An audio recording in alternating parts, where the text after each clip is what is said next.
Motion in straight line के gun shot lecture में आप सभी का स्वागत है। मेरा नाम है आशुतोष पांडे। वैसे तो ये चैप्टर बच्चों को बहुत डराता है। क्लास 11th में आपने बहुत सारे लेक्चर्स देखे होंगे इस चैप्टर के, मोशन इन स्ट्रेट लाइन के। पर अगर आप परेशान हो, आपको चाहिए कंसेप्चुअल अंडरस्टैंडिंग, डीप अंडरस्टैंडिंग, तो इसके लिए आज का ये लेक्चर बड़ा जोरदार होने वाला है, क्योंकि सिंगल शॉट के अंदर, गन शॉट के अंदर पूरे चैप्टर को खत्म करेंगे, सारे कंसेप्ट को आपके दिमाग के अंदर सेव करेंगे और आपके अंदर एक अलग सा कॉन्फिडेंस पैदा करेंगे भाई। तो चलिए बिना डिले किए हुए शुरुआत करते हैं आज की इस खूबसूरत सी क्लास का। तो एक बार भाई सब लोग जय माता दी कर दो कमेंट में। आगे बढ़ते हैं भाई। तो पहले देखते हैं कि आज की इस क्लास में हम क्या क्या पढ़ेंगे, ये जानना बहुत जरूरी है। तो आज की क्लास में हम लोग पढ़ेंगे डिस्टेंस और डिस्प्लेसमेंट को। अब जब मैं कहता हूं डिस्टेंस और डिस्प्लेसमेंट, तो बच्चों को लगता है सर जी आसान आसान सी चीजें होती हैं, डिस्टेंस डिस्प्लेसमेंट सब हमको पता है, क्या बताओगे आप? तो क्लास 9th में आपने पढ़ा है, पर भाई साहब डिस्टेंस और डिस्प्लेसमेंट पे अच्छे अच्छे क्वेश्चंस भी बनते हैं। तो आज की क्लास में आपको सारे क्वेश्चंस करने हैं। बच्चों को लगता है ये टॉपिक को छोड़ के चले जाते हैं, उनको लगता है सर ये तो बहुत आसान है, ये तो मैं कर लूंगा। पर आज मैं तुम्हें डिस्प्लेसमेंट के ऐसे ऐसे सवाल दिखाऊंगा जिसमें तुम्हें मजा आ जाएगा। तो ये टॉपिक आप छोड़ नहीं सकते हो। फिर स्पीड और वेलोसिटी के बारे में बात करेंगे, एक्सेलरेशन के बारे में बात करेंगे, और सबसे इंपॉर्टेंट बात यूनिफॉर्म और नॉन यूनिफॉर्म मोशन के बारे में बात करेंगे, इक्वेशंस ऑफ मोशन के बारे में बात करेंगे, ग्राफिकल रिप्रेजेंटेशन की बात करेंगे मोशन की, जिसमें हम लोग पढ़ेंगे position time graph, velocity time graph, acceleration time graph. तो आज का ये कंप्लीट पैकेज होने वाला है। और एक इंपॉर्टेंट बात, ये लेक्चर को शुरुआत करने जा रहा हूं भाई, तो अपनी एनर्जी पीक पे रखना, सीट के बेल्ट बांध लो। चलिए शुरुआत करते हैं खूबसूरत सी क्लास का। तो सबसे पहले हम लोग सीखेंगे कि भाई साहब रेस्ट और मोशन क्या होता है। तो देखो, अगर कोई पार्टिकल टाइम के साथ अपनी पोजीशन को चेंज नहीं कर रहा है तो रेस्ट में है। जैसे टाइम तो चल रहा है, पर क्या मैं टाइम के साथ अपनी पोजीशन को चेंज कर रहा हूं? नहीं, मैं तो रुका हुआ हूं, तो मैं रेस्ट पे हूं। तो अगर कोई पार्टिकल टाइम के साथ साथ अपनी पोजीशन को चेंज नहीं करता है तो हम कहते हैं कि पार्टिकल रेस्ट में है।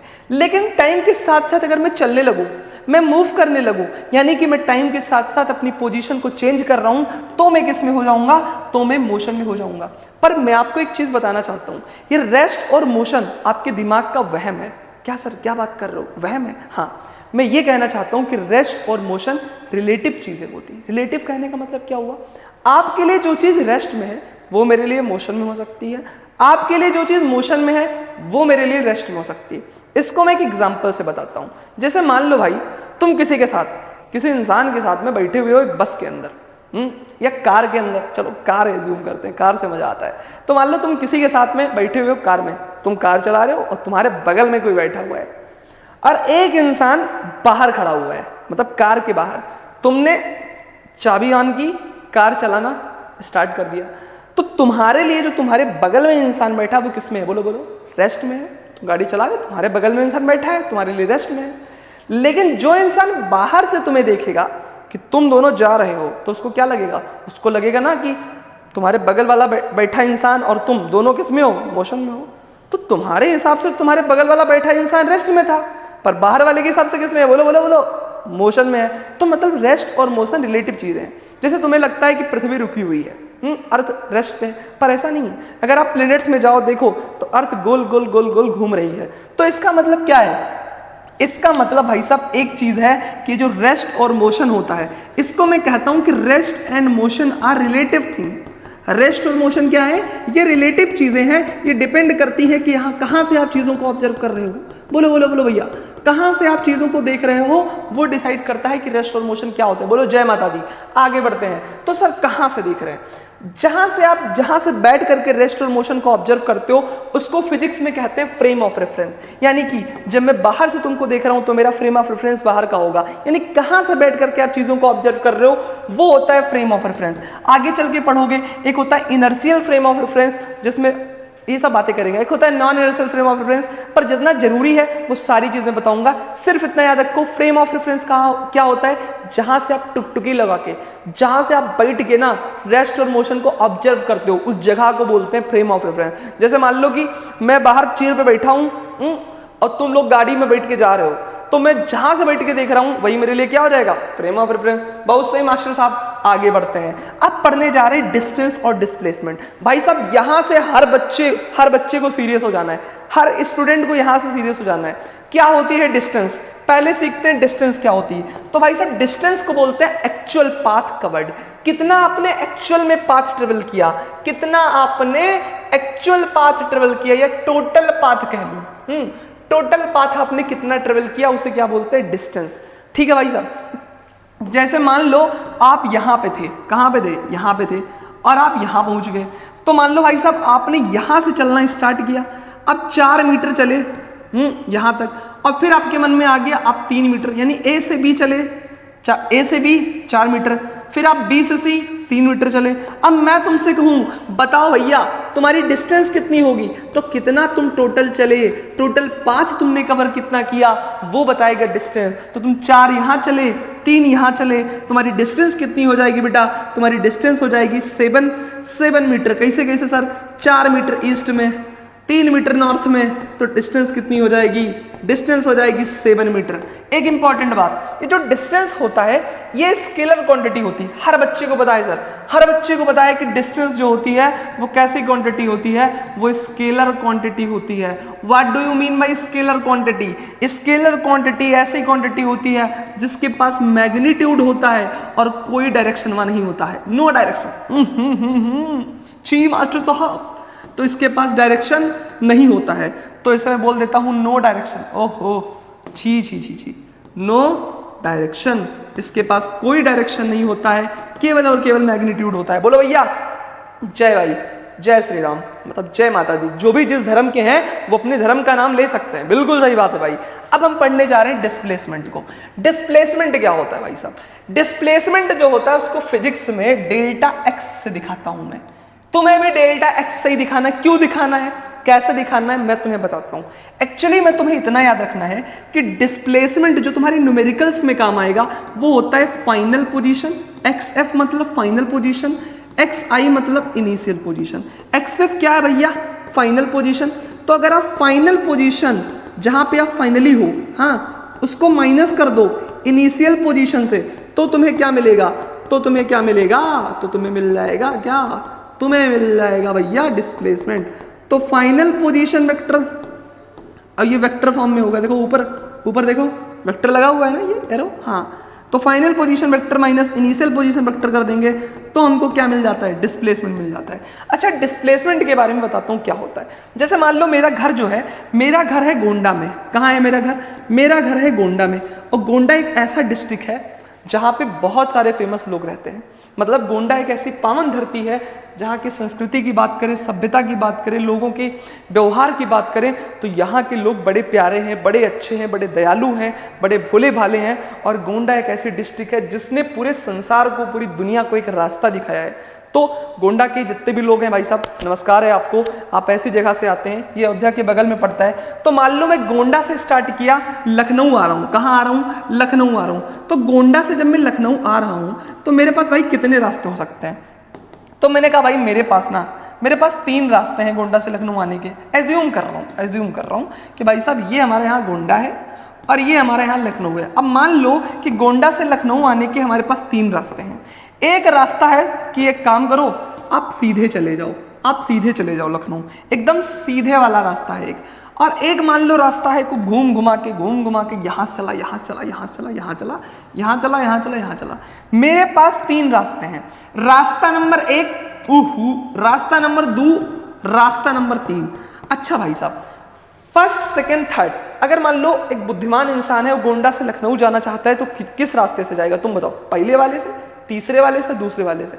ऑब्वियसली दूसरे वाले से, क्योंकि ये शॉर्टर है। तो भाई साहब जो शॉर्टेस्ट पाथ होता है ना, यहीं से तो अपनी जर्नी स्टार्ट करेंगे गोंडा से, तो ये हमारे लिए हो जाएगा इनिशियल पोजीशन। ओके मास्टर साहब। और कहाँ पे हमारी जर्नी खत्म होगी, जर्नी खत्म होगी लखनऊ में। तो लखनऊ हमारे लिए क्या है, लखनऊ हमारे लिए है फाइनल पोजीशन। क्या है भाई साहब, फाइनल पोजीशन। तो गोंडा हमारे लिए इनिशियल पोजीशन है, लखनऊ हमारे लिए फाइनल पोजीशन है।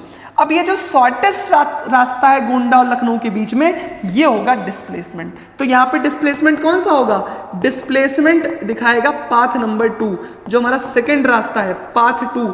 ये किसको रिप्रेजेंट करेगा? ये रिप्रेजेंट करेगा डिस्प्लेसमेंट को। तो डिस्प्लेसमेंट क्या होता है? डिस्प्लेसमेंट होता है शॉर्टेस्ट डिस्टेंस। ओ हो, शॉर्टेस्ट डिस्टेंस किसके किसके बीच में? Between the starting point and the ending point. Starting point और एंडिंग पॉइंट के बीच की जो शॉर्टेस्ट डिस्टेंस होती है उसे क्या बोलते हैं? उसे हम लोग डिस्प्लेसमेंट बोलते हैं। बोलो क्लियर है क्या? बोलो इतनी बातें क्लियर है? जी मास्टर साहब क्लियर है। तो अब मैं आपको एक और जरूरी बात बताना चाहता हूं डिस्प्लेसमेंट के बारे में। मैं आपको एक जरूरी बात बताना चाहता हूं डिस्प्लेसमेंट के बारे में, और ये बात आपको लाइफ टाइम तक याद रखनी है। मान लो एक इंसान है, यहाँ पे ये यहाँ पे खड़ा है 0,0 पे। Okay sir. अब यहाँ से ये इंसान चला, यहाँ से मान लो एक इंसान है, ये चलना स्टार्ट किया यहाँ से ये गया यहाँ पे, और यहाँ पे जाने का मतलब क्या हुआ? ये मान लो है x = 10 मीटर, 10 मीटर चला। ये कितना चला? 10 मीटर चला। मतलब ये यहाँ से यहाँ गया, यहाँ से गया, 10 मीटर चला। अब यहाँ से ये मुड़ा और कहाँ आ गया? ये मान लो आ गया x = 4 मीटर पे, है ना? ये नंबर लाइन है, x = 4 मीटर यहाँ है, 10 मीटर यहाँ है। अब मैं तुमसे पूछूं कि बताओ इसने कितना डिस्टेंस ट्रेवल किया, है ना? ये एक नंबर लाइन में बना देता हूँ, इसको बोल देता हूँ 0, इसको क्या बोल देता हूँ 0, इसको बोल देता हूँ 4 मीटर, इसको बोल देता हूँ 10 मीटर। अब मान लो एक इंसान है जो यहाँ से निकला, यहाँ से यहाँ गया, और यहाँ से आने के बाद यहाँ से यहाँ पहुँच गया। अब मुझको बताओ इसकी डिस्टेंस कितनी है और डिस्प्लेसमेंट कितनी है? चला कहाँ से? यहाँ से। तो ये हमारी है इनिशियल पोजीशन। ये हमारी क्या है भाई साहब? Initial position. और कहाँ पे रुक गया? इस जगह पे रुक गया। तो ये हमारी क्या है? ये हमारी फाइनल पोजीशन। बोलो इनिशियल पोजीशन कितनी है? बोलो 0। फाइनल पोजीशन कितनी है? 4 मीटर। अब अगर हमको डिस्प्लेसमेंट निकालना है, ध्यान से सुनना मालिक, तो डिस्प्लेसमेंट अगर हमको निकालना है तो डिस्प्लेसमेंट क्या होता है? डिस्प्लेसमेंट होता है फाइनल पोजीशन का वेक्टर माइनस इनिशियल पोजीशन। बोलो फाइनल पोजीशन कितनी है? 4, और इनिशियल पोजीशन कितनी है? 0। तो डिस्प्लेसमेंट कितना हो जाएगा? 4 मीटर का डिस्प्लेसमेंट हो जाएगा। लेकिन मैं तुमसे पूछूं मुझे डिस्टेंस बताओ, तो डिस्टेंस क्या होगा? डिस्टेंस होगा टोटल पाथ आपने कितना चला। तो भाई साहब 10 गए, यहां से यहां जाने में कितना चले? 0 से 10 में जाने में 10 मीटर चले, और 10 से 4 में आने में कितना चले? 10 मीटर से 4 आने में आप चले कितना? 6 मीटर चले। बहुत बच्चे सीधा 10 और 4 जोड़ के 14 लिख देते हैं, पर ऐसा नहीं है। 0 से 10 मीटर गए तो 10 मीटर चले, 10 से 4 आए तो कितना चले? 6 मीटर चले। तो डिस्टेंस कितना हो जाएगा? 10 + 6 यानी टोटल 16 मीटर हमारी क्या होगी? डिस्टेंस होगी। बोलो क्लियर है क्या? बोलो इतनी बातें क्लियर है क्या? अब देखो भाई डिस्प्लेसमेंट के ऊपर कई तरीके के सवाल पूछे जाते हैं। ये तो एक इजी क्वेश्चन था, है ना? ये एक आसान सवाल था। अब मैं आपको एक अच्छा सवाल देता हूं डिस्प्लेसमेंट के ऊपर। मान लो आपसे कई बार बोलेंगे कि ये हमारा एक XY प्लेन है, ये हमारी X एक्सिस है, और इधर की तरफ हमारी कौन सी एक्सिस है? इधर की तरफ हमारी Y एक्सिस है। अब यहाँ पे मान लो एक पार्टिकल है, इस पॉइंट को बोलूंगा मैं पॉइंट A, इसको क्या बोलूंगा? Point A। और यहाँ पे इस XY प्लेन में एक पॉइंट है B। यहाँ पे जो पार्टिकल की पोजीशन है, मैं पोजीशन दे रहा हूँ, यह है 4,5, और यहाँ पे जो इसकी पोजीशन है वह है 6,8। ये इंसान A से B की तरफ जा रहा है। सर आपको कैसे पता? देखो इसकी मुंडी किधर है? B की तरफ, मतलब ये इस A पॉइंट से B पॉइंट की तरफ जा रहा है। अब मैं तुमसे पूछूं, बताओ भैया डिस्प्लेसमेंट कितनी है? Question find displacement. हमको क्या बताना है? हमको डिस्प्लेसमेंट बताना है। हमको क्या बताना है? हमको डिस्प्लेसमेंट बताना है। तो एक काम करूं, मैं इसको अगले पेज पे करूं क्या? बोलो भाई, जल्दी से अगले पेज पे करता हूं। चलो क्वेश्चन ये है कि हमारे सामने एक X एक्सिस है, एक Y एक्सिस है, यहाँ पे एक पॉइंट था, इसको मैं बोल देता हूँ A, इसको बोला 4,5, ठीक है। एक मान लो पॉइंट है B, इसको मैंने बोल दिया 6,8। अब मैं क्या कहने जा रहा हूँ, यहाँ से एक इंसान चला है, यहाँ से A पॉइंट से और B पॉइंट पे गया है। मैं कह रहा हूँ, क्वेश्चन पूछ रहा हूँ, कैलकुलेट डिस्प्लेसमेंट। क्या बताना है आपको? आपको बताना है, बताओ डिस्प्लेसमेंट कितना किया। कैलकुलेट डिस्प्लेसमेंट, डिस्प्लेसमेंट बताना है। तो बताओ डिस्प्लेसमेंट को दिखाते किससे? डिस्प्लेसमेंट को रिप्रेजेंट किससे करते हैं? तो डिस्प्लेसमेंट को रिप्रेजेंट करते हैं डेल्टा एक्स से। किससे रिप्रेजेंट करते हैं? डेल्टा एक्स से। और ये क्या होता है? Final position vector minus initial position vector. अब यहाँ पे आपको वेक्टर का फील लेना पड़ेगा। वेक्टर के बारे में जोरदार नॉलेज आपकी होनी चाहिए, नहीं है तो भी समझ लो। अगर भाई साहब ये हमारी एक्स एक्सिस है और ये हमारी वाई एक्सिस है और ये पार्टिकल एक्स वाई प्लेन में है, इस प्लेन को क्या बोलेंगे? X y plane. तो ये जो 4 है ये किसको बता रहा है कि 4 है एक्स एक्सिस में और 5 किस में चला? ये एक्स कामा वाई तो बता रहा है, मतलब 4 एक्स एक्सिस में 5 वाई एक्सिस में। और ये भी एक्स कामा वाई है, मतलब 6 एक्स एक्सिस में 8 वाई एक्सिस में। आपको याद होगा कि एक्स एक्सिस को बोलते हैं आई कैप, एक्स एक्सिस को क्या बोलते हैं? आई कैप।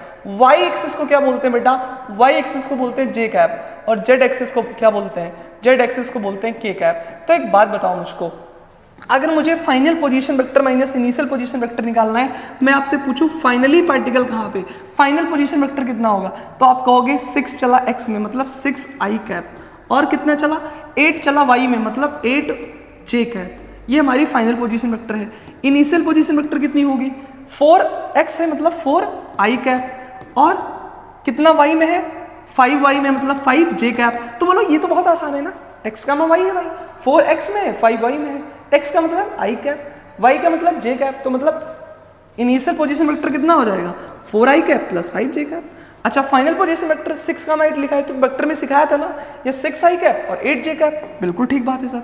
इतना अगर आपको पता है तो आप एक काम करो, final position vector minus initial position vector, मतलब 6 आई कैप प्लस 8 जे कैप को माइनस कर देंगे 4 आई कैप प्लस 5 जे कैप से। बोलो क्या सिंपल है भाई? बिल्कुल सिंपल है। 6 में 4 गया, कितना बचा बेटा? 2 आई कैप। 8 में 5 गया, कितना बचा? 3 जे कैप। तो ये हमारी क्या आ गई?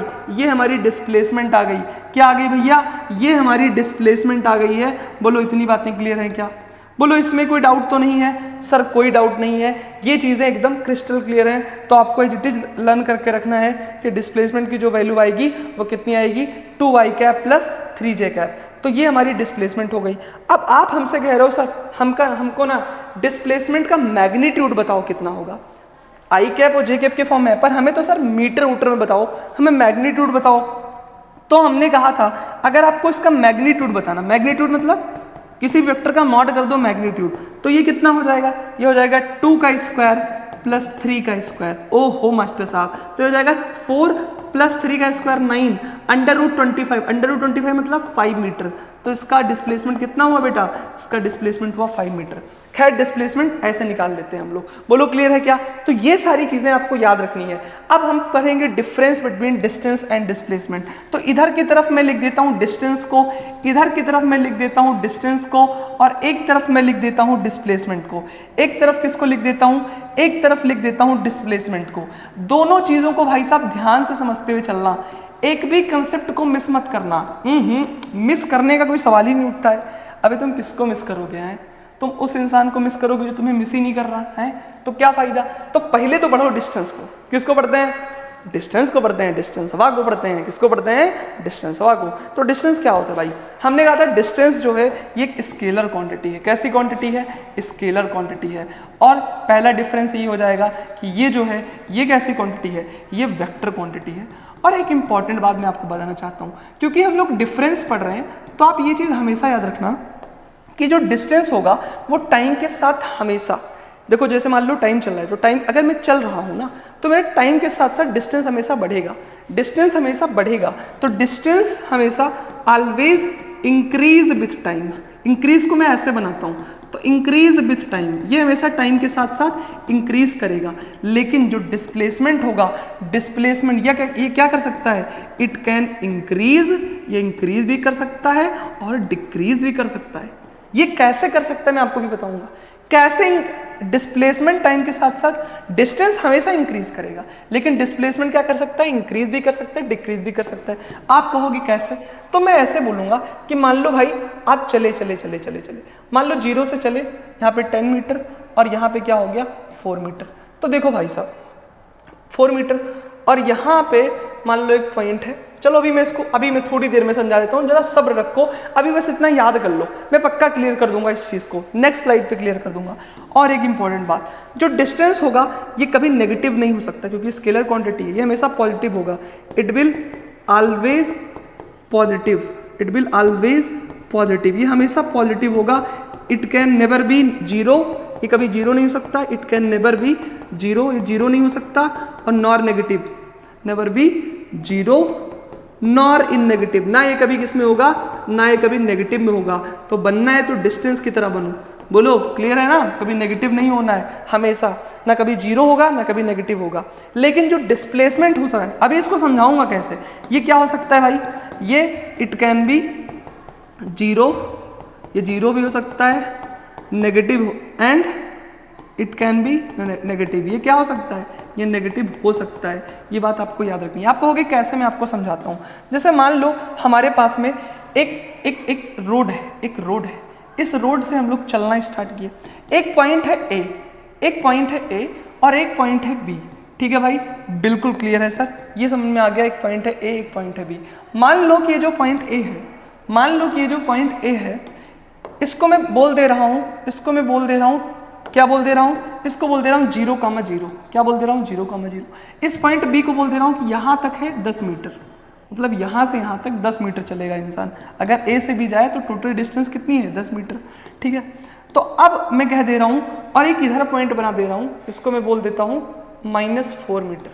क्या बोल देता हूँ, -4 मीटर। अब मान लो एक इंसान यहाँ से चला, यहाँ से चला, यहाँ से यहाँ गया। ठीक है सर, इतना क्लियर है।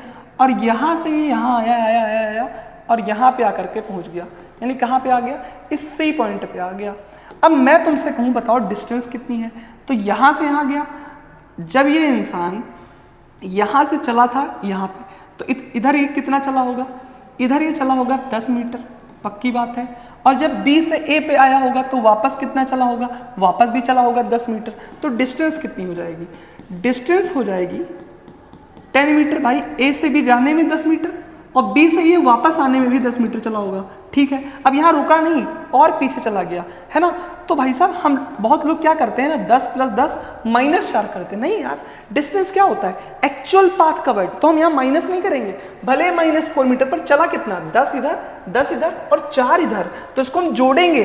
ये बात आपको हमेशा याद रखना है। 4 मीटर तो कितना हो जाएगा डिस्टेंस, 24 मीटर डिस्टेंस हो जाएगा। कितना डिस्टेंस हो जाएगा, 24 मीटर। पर मैं तुमसे पूछूं डिस्प्लेसमेंट कितना होगा, डिस्प्लेसमेंट कितना होगा, तो डिस्प्लेसमेंट होता है final position minus initial position, final position minus initial position. भाई इनिशियल पोजीशन तो ये थी, इनिशियल पोजीशन क्या थी, इनिशियल पोजीशन तो ये थी, और फाइनल पोजीशन क्या है, फाइनल पोजीशन तो ये वाली है। तो भाई साहब जब फाइनल माइनस पोजीशन करें, फाइनल माइनस इनिशियल पोजीशन करेंगे, फाइनल पोजीशन है 4, इनिशियल पोजीशन है 0, फाइनल पोजीशन -4, इनिशियल पोजीशन है 0, तो डिस्प्लेसमेंट कितना आएगा, डिस्प्लेसमेंट आएगा -4 मीटर।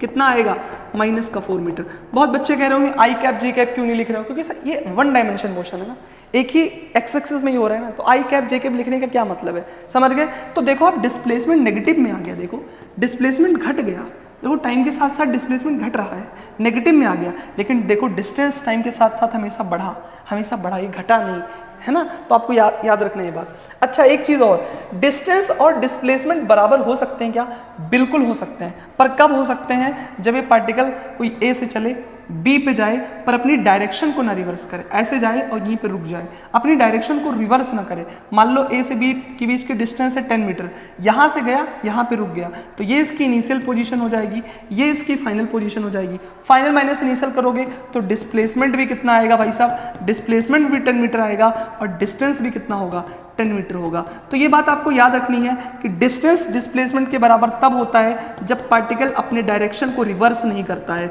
जब पार्टिकल अपने डायरेक्शन को रिवर्स नहीं करता है तो डिस्टेंस और डिस्प्लेसमेंट का मैग्नीट्यूड हमेशा बराबर होता है, ये बात आपको याद रखना है। वरना किसी भी केस में, अगर रेयर से रेयर केस में जो डिस्टेंस होगा, distance will always greater than और इक्वल टू डिस्प्लेसमेंट। हमेशा या तो डिस्प्लेसमेंट के बराबर होगा या तो क्या होगा, या तो डिस्प्लेसमेंट से बड़ा होगा। किसकी बात कर रहा हूं मैं, डिस्टेंस की बात कर रहा हूं। तो इतनी चीजें आपको क्लियर होनी चाहिए। आगे बढ़े क्या, अब हम लोग क्वेश्चन प्रैक्टिस करेंगे डिस्टेंस और डिस्प्लेसमेंट में। तो पहला सवाल, मान लो ये हमारा कोई एक सर्कुलर पाथ है, इसकी रेडियस जो है वो r है। अब यहां से कोई इंसान चल रहा है, यहां से मान लो भाई, कहां से, सुन लो भैया, मान लो इस जगह से कोई इंसान चलना चालू किया, मान लो तुम हो, तुम हो तुम, और यहाँ गए गए गए गए गए और वापस यहीं पे आ गए। तो भाई साहब अगर मैं तुमसे पूछूं डिस्प्लेसमेंट कितनी हुई, तो इनिशियल पोजीशन भी है, फाइनल पोजीशन भी है, तो डिस्प्लेसमेंट कितनी हो जाएगी, 0 हो जाएगी। पर अगर मैं तुमसे पूछूं डिस्टेंस कितना चले तुम, तो डिस्टेंस क्या बोलोगे, सर ये पूरा होता है पाई, भाई होगा आ जाएगा 2 पाई, चले कितना 2 पाई चले। तो बोलो क्लियर है क्या, बोलो बोलो बोलो क्लियर है क्या, हाँ सर इतनी चीज़ें तो क्लियर है। अच्छा एक दूसरा सवाल पूछता हूँ मैं तुमसे ये कहूँ कि एक इंसान है जो इस ए पॉइंट से चलता है और इस बी पॉइंट तक पहुँच जाता है, इस ए से चला और बी तक गया, तो तुम मुझे बताओ इसकी डिस्टेंस और डिस्प्लेसमेंट कितनी होगी अगर इसकी रेडियस क्या है आर है। मैं तुमसे क्या पूछ रहा हूँ कि एक इंसान है, a person move from point A to point B, point A से कहाँ गया, पॉइंट बी में गया, तो मैं तुमसे पूछ रहा हूँ बताओ डिस्टेंस और डिस्प्लेसमेंट कितनी होगी। तो आप कहोगे सर डिस्प्लेसमेंट अगर मैं बताऊँ तो डिस्प्लेसमेंट क्या होता है, डिस्प्लेसमेंट होता है final position minus initial position, final position minus initial position, यही तो होता है डिस्प्लेसमेंट। या मैं क्या कह सकता हूँ, बोलो final position minus initial position, बिल्कुल ठीक बात है। या एक बहुत बढ़िया फार्मूला होता है डिस्प्लेसमेंट का, सर्कुलर केस में याद रखना एक फार्मूला होता है 2r sin θ/2, ये फार्मूला लगा दो सर्कल में किसी भी केस में, यहाँ पहुंचे किसी एंगल पे पूछे कोई दिक्कत नहीं है, 2r sin θ/2 लगाना है आपको, कितना लगाना है 2r sin θ/2। अच्छा बताओ डिस्प्लेसमेंट ए और बी के बीच की अगर मुझे डिस्प्लेसमेंट निकालनी है तो डिस्प्लेसमेंट क्या होता है, shortest path between final initial position, तो शॉर्टेस्ट पाथ तो यही हो जाएगा। तो अगर ये आर है तो भाई साहब सेंटर से ये भी कितना होगा, आर होगा, ये तो पता है ना भाई, ये रेडियस है, तो अगर ये आर है तो ये भी आर होगा। शॉर्टेस्ट पाथ बिटवीन इनिशियल, ये हमारा इनिशियल पोजीशन था, ये हमारा फाइनल पोजीशन, ये क्या होगा डिस्प्लेसमेंट होगा। तो वैसे तो मैं चाहूँ तो बता सकता हूँ इसकी डिस्प्लेसमेंट सीधा सीधा 2r होगी, पर चाहो तो आप इस फार्मूले से भी निकाल सकते हो।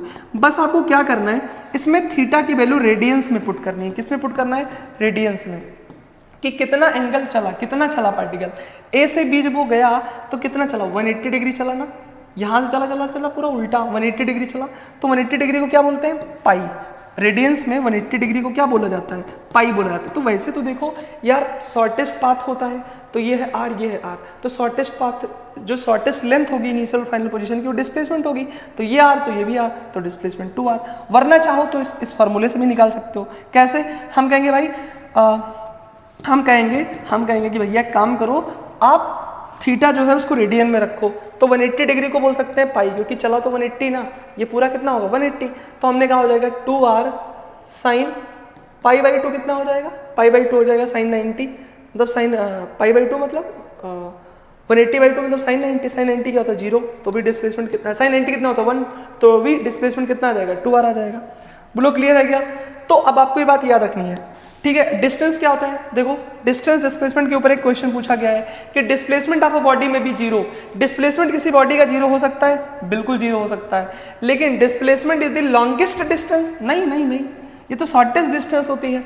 तो ये भाई साहब ये प्रीवियस ईयर क्वेश्चन है, मुझे लगता है नीट में पूछा गया था, इतना आसान सवाल है ना। तो आपको याद रखना है असर्शन रीजन में कौन सही है, बोलो असर्शन सही है पर रीजन जो है वो गलत है, A is true but R is false, मतलब असर्शन सही है रीजन उसका गलत है। ठीक है आगे बढ़ते हैं। आकार मूव्स, ये देखो नीट जेईई मेंस का सवाल है भाई, इसको उड़ा दो। Aakar moves from point P to R along the circular path of radius 4 kilometre, what is the displacement. ये कह रहे हैं एक सर्कुलर पाथ है, एक सर्कुलर पाथ है जिसमें एक इंसान है वो इस पी पॉइंट से, ये डायग्राम इसका मैं बना दे रहा हूँ, इस पी पॉइंट से क्यू पॉइंट तक गया, ये डायग्राम इसका एडिटी जैसे था है ना, और इसकी जो रेडियस है वो कितनी है, वो 4 किलोमीटर है। तो बताओ इसका डिस्प्लेसमेंट कितना होगा। तो भाई अगर इसकी रेडियस 4 किलोमीटर है तो अगर ये 4 है तो इधर भी कितना होगा, 4 किलोमीटर होगा। और जो शॉर्टेस्ट लेंथ होती है इनिशियल और फाइनल पोजीशन की, उसे क्या बोलते हैं, डिस्प्लेसमेंट। तो डिस्प्लेसमेंट कितना हो जाएगा, डिस्प्लेसमेंट हो जाएगा भाई साहब 8 किलोमीटर। कितना हो जाएगा, 8 किलोमीटर। पी से क्यू गया है तो डिस्प्लेसमेंट 8 किलोमीटर। आगे बढ़ते हैं भाई, आगे बढ़ते हैं। स्पीड क्या होता है, अब हम बात करेंगे स्पीड के ऊपर। किसके बारे में बात करेंगे, स्पीड के ऊपर बात करेंगे।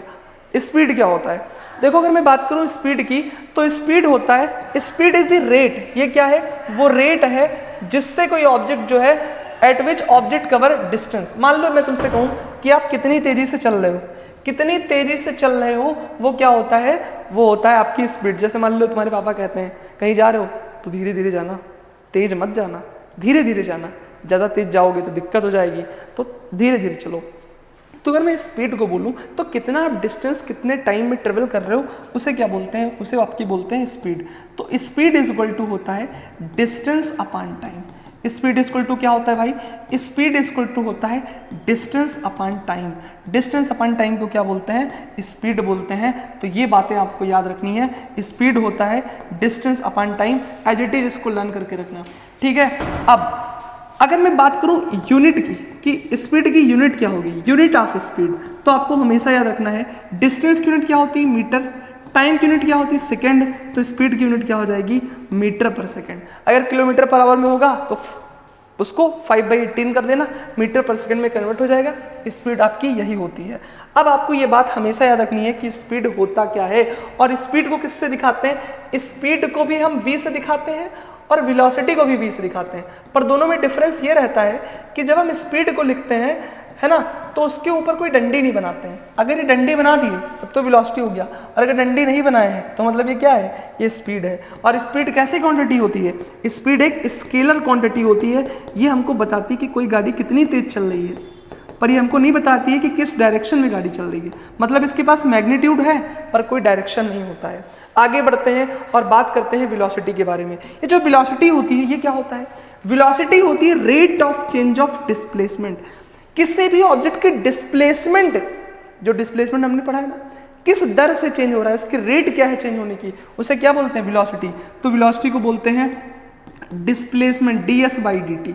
ds/dt मतलब rate of change of velocity. इसे क्या बोलते हैं, अच्छा हमने इसको x से दिखाया था, तो इसको बोल देंगे, वेलोसिटी को क्या बोल देंगे, वेलोसिटी को बोल देंगे डेल्टा x/डेल्टा t। ये क्या हो जाएगा, ये हमारी वेलोसिटी हो जाएगी, मतलब rate of change of velocity. किस रेट से वेलोसिटी चेंज होती है उसको क्या बोलते हैं, सॉरी किस रेट से डिस्प्लेसमेंट चेंज होता है उसे क्या बोलते हैं, वेलोसिटी बोलते हैं। पर याद रखना ये क्या है, डेल्टा x क्या है, ये तो डिस्प्लेसमेंट है ना, डिस्प्लेसमेंट है ना, और डेल्टा लगा हुआ है तो मतलब क्या है, डिस्प्लेसमेंट है। बिल्कुल सही बात है, डिस्प्लेसमेंट है, ओके। और टाइम क्या होता है, डेल्टा t मतलब ये टाइम है। तो भाई साहब आपको याद रखना है डिस्प्लेसमेंट किस में होता है, मीटर में होता है, टाइम किस में होता है, सेकंड में होता है। तो इसकी भी यूनिट क्या होती है, इसकी भी यूनिट होती है मीटर पर सेकंड। पर आपको हमेशा ये बात याद रखनी है कि जो हमारी वेलोसिटी और स्पीड में एक अंतर होता है कि ये हमारी क्या होती है, हमारी वेक्टर क्वांटिटी होती है, मतलब इसके पास डायरेक्शन भी होता है, इसके पास डायरेक्शन भी होता है, इसके पास डायरेक्शन होता है। तो अगर वेलोसिटी की बात की जाएगी तो उसमें डायरेक्शन ऑटोमेटिक आ जाएगा। तो इतनी बातें क्लियर हैं क्या, बोलो क्लियर है क्या। अब मैं आपको एक बहुत ही इंपॉर्टेंट चीज़ बताना चाहता हूँ। ये जो वेलोसिटी हमने लिखा, वेलोसिटी क्या होती है, देखो वेलोसिटी दो तरीके की होती है। अब तुम थोड़ा मैच्योर हो गए हो ना, तुमसे मैच्योर वाली बातें मैं कर सकता हूँ, है ना, तुमसे थोड़ा मैच्योर वाली बातें कर सकता हूँ। वेलोसिटी दो होती है, एक होती है इंस्टेंटेनियस वेलोसिटी। कैसी वेलोसिटी, जो किसी इंस्टेंट पे निकाले, इंस्टेंटेनियस वेलोसिटी। किसी इंस्टेंट पे जो वेलोसिटी निकलती है उसे बोलते हैं इंस्टेंटेनियस वेलोसिटी। जैसे मान लो तुम गाड़ी चलाओ, मैं तुमसे पूछूं t = 3 सेकंड पे तुम्हारी वेलोसिटी कितनी थी, तो मैं तुमसे पूछ रहा हूँ इंस्टेंटेनियस वेलोसिटी। तो इंस्टेंटेनियस वेलोसिटी होती है dv/dt, सॉरी इंस्टेंटेनियस वेलोसिटी क्या होती है, ये होती है dx/dt। क्या होती है, dx/dt, है ना। तो dx/dt को बोलते हैं इंस्टेंटेनियस वेलोसिटी। ये क्या हमारी इंस्टेंटेनियस वेलोसिटी है, dx/dt। dx/dt मतलब, dt मतलब बहुत ही कम टाइम, टाइम बहुत कम है, d मतलब कोई चीज़ बहुत कम है, स्मॉल चीज़ के लिए d का यूज़ करते हैं। तो मतलब जैसे मान लो मैं तुमसे पूछूं एट t = 3 सेकंड, बताओ इस पर हमारी वेलोसिटी कितनी होगी, तब आप इंस्टेंटेनियस वेलोसिटी का यूज़ करोगे। और नॉर्मली एक वेलोसिटी होती है जिसे बोलते हैं एवरेज वेलोसिटी। क्या बोलते हैं, एवरेज वेलोसिटी। तो दोनों वेलोसिटी का आपको ख्याल रखना है। तो एवरेज वेलोसिटी क्या होती है, इसे बोलते हैं डेल्टा वी। क्या बोलते हैं, डेल्टा वी। तो ये होता है डेल्टा x/डेल्टा t। ये क्या होता है, डेल्टा x/डेल्टा t। तो जहाँ पे डेल आ जाए, डेल्टा आ जाए, डेल्टा मतलब एवरेज, है ना। जैसे तुमसे मैं कहूँ कि t = 0 से लेकर के t = 5 सेकंड तक तुम्हारी क्या वेलोसिटी थी, तो मैं एवरेज वेलोसिटी की बात कर रहा हूँ। पर अगर मैं t = 2 सेकंड पे पूछूं तो मैं इंस्टेंटेनियस वेलोसिटी की बात कर रहा हूँ। तो वेलोसिटी दो होती है। ऐसे स्पीड भी दो होती है, स्पीड भी दो होती है। एक होती है आपकी एवरेज स्पीड, एक क्या होती है, एक होती है आपकी एवरेज स्पीड, और एक होती है आपकी इंस्टेंटेनियस स्पीड। इन दोनों में बच्चे बड़े कंफ्यूज रहते हैं क्योंकि एक जैसा लगता है पर एक जैसा होता नहीं है, एवरेज स्पीड और इंस्टेंटेनियस स्पीड।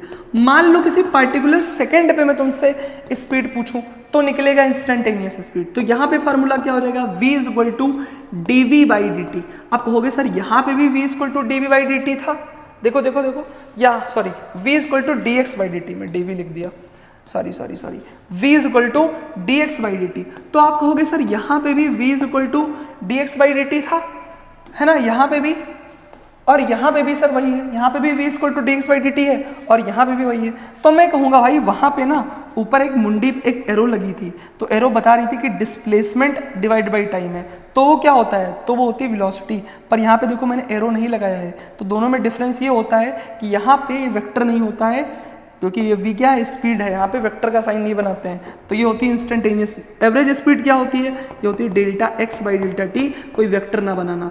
तो जैसे वेलोसिटी होती है वैसे स्पीड भी होती है, अंतर क्या होता है, यहाँ पे वेक्टर नहीं होता है, ये स्केलर होता है, दोनों में सिर्फ इतना ही अंतर होता है। बोलो क्लियर है क्या, बिल्कुल क्लियर है मास्टर साहब। आगे बढ़ते हैं। तो एवरेज स्पीड क्या पढ़ा आपने, एवरेज स्पीड जो होती है वो होती है टोटल डिस्टेंस, जितना भी ऑब्जेक्ट डिस्टेंस चला है, इसको ऐसे भी बोल सकता हूँ, डेल्टा एक्स को क्या बोल सकता हूँ वहाँ पे, total distance divided by total time. तो ये जो हमने पढ़ा है ना, ये जो हमने पढ़ा है एवरेज स्पीड, ये डेल्टा, देखो अगर हम बात करें, अगर इसके ऊपर ये वेक्टर लग जाए तो ये हो जाएगा डिस्प्लेसमेंट। अगर डेल्टा एक्स है तो इसको हम लोग यहाँ पे बोलेंगे डिस्टेंस, ठीक है, क्या बोलेंगे, डिस्टेंस। और डेल्टा एक्स मतलब टोटल डिस्टेंस, क्या बोलेंगे, टोटल डिस्टेंस। तो आपको ये बात याद रखना है, total distance divide by total time, यानी जो डिस्टेंस है उसको हम टाइम से डिवाइड कर दें, है ना, टोटल डिस्टेंस को अगर हम टाइम से डिवाइड कर दें तो क्या होती है, एवरेज स्पीड। एवरेज वेलोसिटी क्या होती है, आपको हमेशा ये बात याद रखनी है, एवरेज वेलोसिटी क्या बताया है, एवरेज वेलोसिटी होती है v is equal to delta v by delta t. Delta v का मतलब क्या है भाई, डेल्टा v का मतलब है v final minus v initial. Delta मतलब क्या, change, final velocity minus initial velocity divided by delta T, ठीक है। इनिशियल वेलोसिटी को u बोलते हैं ना, तो कई किताबों में v इज इक्वल टू कहा जाता है v minus u by T, है ना, या डेल्टा टी आप ऐसे भी बोल सकते हो। तो कुल मिलाकर आपको ये सारी चीज़ें याद रखनी है, ये होता है एवरेज वेलोसिटी। बोलो क्लियर है क्या, इतनी सारी चीज़ें क्लियर हैं, इसमें कोई दिक्कत तो नहीं है, बोलो कोई दिक्कत तो नहीं है इसमें, जी सर बिल्कुल दिक्कत नहीं है। अब हम आगे बढ़ते हैं, ये क्वेश्चन करते हैं, नीट में पूछा गया है, a particle moves along semi circular path of radius 1 metre 1 second, what is the magnitude of its average velocity. Question में क्या पूछा है, क्वेश्चन में पूछा है एवरेज वेलोसिटी, क्या पूछा है भाई, क्वेश्चन में पूछा है एवरेज वेलोसिटी। 1 मीटर की रेडियस है ना, 1 मीटर की रेडियस है, और ये पार्टिकल जो है, अच्छा एक चीज़ ये बोल रहा है, एक चीज़ बोल रहा है, इसको पढ़ने की जरूरत है। ये कह रहा है पार्टिकल सेमी सर्कल में चल रहा है। सेमी सर्कल मतलब पूरी सर्कल होती है, अगर मैं इसको कंप्लीट कर दूं तो जो सर्कल बनेगा उसे क्या बोलेंगे, कंप्लीट सर्कल। भाई अगर मैं इसको बनाऊं ऐसे बनाऊं तो पूरा कंप्लीट सर्कल है, लेकिन ये कह रहे हैं कि ये सेमी सर्कल में चल रहा है ऑब्जेक्ट, मतलब यहाँ से चलना स्टार्ट किया और यहाँ पे पहुँच गया, सेमी सर्कुलर पाथ पे चल रहा है। और इसकी जो रेडियस है वो कितनी है, इसकी रेडियस जो है 1 मीटर गिवन है ना, और ये 1 सेकंड ले रहा है। अगर मान लो पॉइंट ए है, पॉइंट बी है, तो इसको ए से बी पहुंचने में जो टाइम लग रहा है, यानी जो टोटल टाइम है, यानी डेल्टा टी जो है वो कितना है, वो 1 सेकंड है। टोटल टाइम कितना है, टोटल टाइम है इसको 1 सेकंड। 1 सेकंड का क्या लग रहा है, इसको टाइम लग रहा है। ओके सर, तो हमसे पूछा गया एवरेज वेलोसिटी बताओ। एवरेज वेलोसिटी क्या होती है भाई, एवरेज वेलोसिटी क्या होती है, एवरेज वेलोसिटी होती है, आपको याद है ना, एवरेज वेलोसिटी क्या होती है, v equal to delta x by delta t, है ना। ये आप अगर एवरेज पूछेगा तो क्या बोलेंगे, delta x by delta T. Velocity पूछा है तो वेक्टर लगाएंगे, मतलब डेल्टा एक्स क्या होता है, डेल्टा एक्स को बोलते हैं डिस्प्लेसमेंट। बोलो डिस्प्लेसमेंट, यही तो होती है डेल्टा एक्स, बिल्कुल सर। तो डिस्प्लेसमेंट में निकाल सकता हूँ क्या, बिल्कुल निकाल सकता हूँ। डिस्प्लेसमेंट क्या होता है, शॉर्टेस्ट पाथ, तो अगर ये 4 मीटर है तो ये भी 4 मीटर होगा तो डेल्टा एक्स की वैल्यू कितनी हो जाएगी, अच्छा ये 1 मीटर है, सॉरी, अगर ये 1 मीटर है तो ये भी कितना हो जाएगा, ये भी 1 मीटर हो जाएगा, है ना। फाइनल माइनस इनिशियल करके भी देख सकते हो, यहाँ से था यहाँ पे आ गया, तो इसकी लेंथ को भी आप निकाल सकते हो।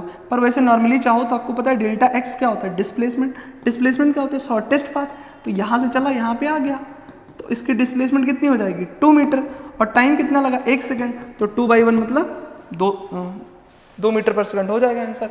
देखो 2 मीटर पर सेकंड है। तो डिस्प्लेसमेंट कई बार आप फाइनल इनिशियल से नहीं निकाल सकते हो, तो आप एक काम किया करो, शॉर्टेस्ट लेंथ देख लिया करो, खास करके सर्कल वाले केस में। बोलो क्लियर है क्या? इसमें कोई दिक्कत तो नहीं है? नहीं होना चाहिए। अब हम बात करते हैं एक्सेलरेशन के बारे में। अच्छा, इसके ऊपर आते आते मैं आपको कुछ सवाल करा देता हूँ। ये जो हमने पढ़ा है क्या पढ़ा है? हमने पढ़ा है वेलोसिटी को, एवरेज वेलोसिटी को, इंस्टेंटेनियस वेलोसिटी को। कैसे क्वेश्चंस आते हैं? मान लो आपसे बोले कि x is equal to 3t square plus 4t, x is equal to 3t square plus 4t। ये क्या है? ये हमारा x क्या बताता है? x बताता है पोजीशन ऑफ एन ऑब्जेक्ट। एक ऑब्जेक्ट है जिसका जो पोजीशन है वो कितना है? एक ऑब्जेक्ट है इसका जो पोजीशन है वो है कितना? 3t square plus 4t। 3t square plus 4t इसकी क्या है? पोजीशन है। अब मैं तुमसे कह रहा हूं कि मुझको बताओ इसकी इंस्टेंटेनियस वेलोसिटी कितनी होगी। मैं तुमसे पूछूं इसकी इंस्टेंटेनियस वेलोसिटी, तो याद रखना किस सेकंड पे पूछ रहा हूं मैं? इंस्टेंटेनियस वेलोसिटी मतलब कब? जब मैं तुमसे पूछूं मुझे बताओ, ये पोजीशन ऑफ एन ऑब्जेक्ट है, मुझे बताओ instantaneous velocity at t is equal to 2 second की, बताओ 2 सेकेंड पे इसकी इंस्टेंटेनियस वेलोसिटी कितनी होगी, मतलब एक उसी इंस्टेंट पे इसकी कितनी वेलोसिटी होगी। तो क्या करेंगे भाई? इंस्टेंटेनियस वेलोसिटी होता है dv बाई dt। क्या होता है? dv बाई dt मतलब वेलोसिटी को डिफरेंशिएट करेंगे। कैसे करेंगे भाई? dv बाई dt मतलब 3t स्क्वायर प्लस 4t है, तो इसका डिफरेंशिएशन कितना हो जाएगा? इसका जो डिफरेंशिएशन करेंगे तो कितना होगा भाई?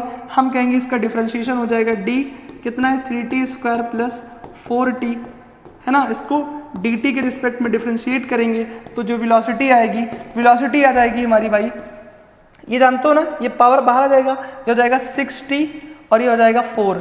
वेलोसिटी कितनी आ गई? 6t plus 4। अब हमसे किस सेकंड पे पूछा है? 2 सेकंड पे, तो यहाँ पे t की वैल्यू 2 पुट कर देंगे, तो 6 × 2 + 4 तो कितना हो जाएगा? 12 + 4 मतलब 16। इसकी वेलोसिटी हो जाएगी 16 मीटर पर सेकंड।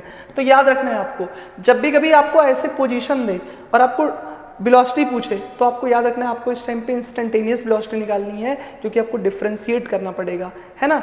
यहाँ पे dv नहीं यार, यहाँ पे dx होगा, एक बार माफ करना भाई, ये dx है यार, dx है, माफ करना, गलती से मिस्टेक, ये dx बाई dt। ठीक है, बोलो क्लियर है क्या? जी सर क्लियर है। तो ऐसे आप निकाल सकते हो किसको? ऐसे हम लोग इंस्टेंटेनियस वेलोसिटी को निकाल सकते हैं। अब हम लोग बात करेंगे एक्सेलरेशन के बारे में। एक्सेलरेशन क्या होता है? देखो, जो एक्सेलरेशन होता है वो होता है भाई साहब dv बाई dt, यानी rate of change of velocity को क्या बोलते हैं? एक्सेलरेशन। अब अगर dv बाई dt हो जाएगा तो इसे बोलेंगे इंस्टेंटेनियस एक्सेलरेशन। क्या बोलेंगे इसको? इसको बोलेंगे इंस्टेंटेनियस एक्सेलरेशन। इंस्टेंटेनियस एक्सेलरेशन है। पर अगर मैं आपसे कहूँ कि एक्सेलरेशन जो है वो हो जाएगा delta x by delta t, तो ये क्या हो जाएगा? तो ये हमारा हो जाएगा एवरेज एक्सेलरेशन। ये हमारा यहाँ पे क्या हो जाएगा? इस बार ये जो होगा ये हमारा एवरेज एक्सेलरेशन। क्या होगा? एवरेज एक्सेलरेशन, क्योंकि डेल्टा है, जहाँ d होगा वहाँ इंस्टेंटेनियस, जहाँ डेल होगा उसको बोलेंगे एवरेज। ठीक है, तो ये एक्सेलरेशन के बारे में बातें याद रखनी है। ये फार्मूला आपको याद रखना है, dv by dt, rate of change of velocity को क्या बोलते हैं? इसको बोलते हैं एक्सेलरेशन बोलते हैं। एक इंपॉर्टेंट बात, जब कभी ऐसी चीज़ें लिखी हो तो आपको ये बात पता होनी चाहिए। अगर मैं इधर लिख दूँ टाइम, इधर लिख दूँ वेलोसिटी, तो जब मैं वेलोसिटी टाइम ग्राफ बनाऊंगा तो ये एक स्ट्रेट लाइन ग्राफ बनेगा। ऐसे बनेगा? बिल्कुल बनेगा। तो भाई साहब याद रखना कि dv बाई dt का मतलब क्या है? वेलोसिटी टाइम ग्राफ कैसा होता है? Straight line. और ये इसकी क्या होती है? स्लोप। इसको क्या बोलते हैं? Slope of BT graph. इसको क्या बोलते हैं? Slope of BT graph. तो आपको हमेशा ये बात याद रखनी है, आपको ये बात हमेशा याद रखनी है कि a इज इक्वल टू होता है dv बाई dt, यानी कि dv बाई dt यानी v और t ग्राफ का जो स्लोप होता है, हमेशा याद रखना कि जो स्लोप है ना, ये जो स्लोप है, स्लोप जो होता है फिजिक्स में ये tan थीटा के बराबर होता है। किसके बराबर होता है बेटा? tan थीटा के बराबर में।